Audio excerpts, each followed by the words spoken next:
We're focusing on a critical rule for the Arizona Notary Public Exam, the prohibition against notarizing incomplete documents.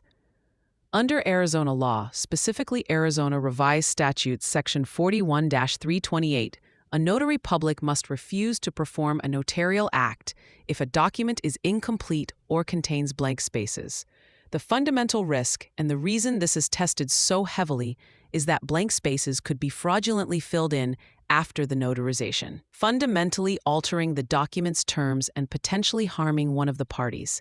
This rule is a cornerstone of the notary's role as a fraud deterrent. Imagine an exam question where a signer brings you a car title. The signature is there, but the space for the sales price is empty. The signer assures you, the buyer will fill that in later. Just notarize my signature now.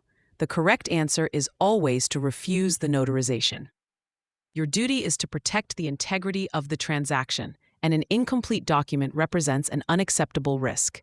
Now, let's address a common point of confusion the exam might exploit.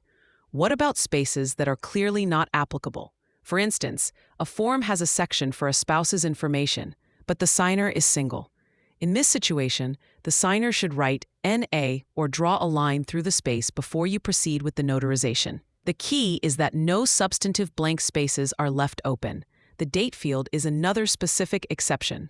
The signer can fill in the date of the document in your presence right before they sign, and that is perfectly acceptable. The exam will also test your procedural response to this situation. If you refuse to notarize because a document is incomplete, you must record this refusal in your notary journal. Your journal entry should note the date, the type of notarial act requested, the name of the signer, and the specific reason for refusal, which would be incomplete document. This journal entry is your best defense if your actions are ever questioned. A proper entry is concrete evidence of your compliance with Arizona law. Here's a simple phrase to remember: no blanks, no thanks. If you see a substantive blank space where key information should be, you must politely say no thanks to the notarization until the signer fully completes the document. This mental shortcut will help you instantly identify the correct action on an exam question.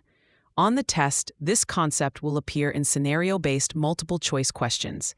They will use distractors like "the signer is a trusted client" or "they promise to fill it in immediately."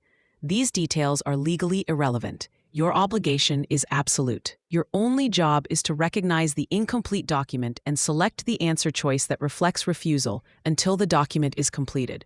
For free practice questions, AI-powered explanations, and more exam prep tools, visit openexamprep.com. That's openexamprep, all one word, .com.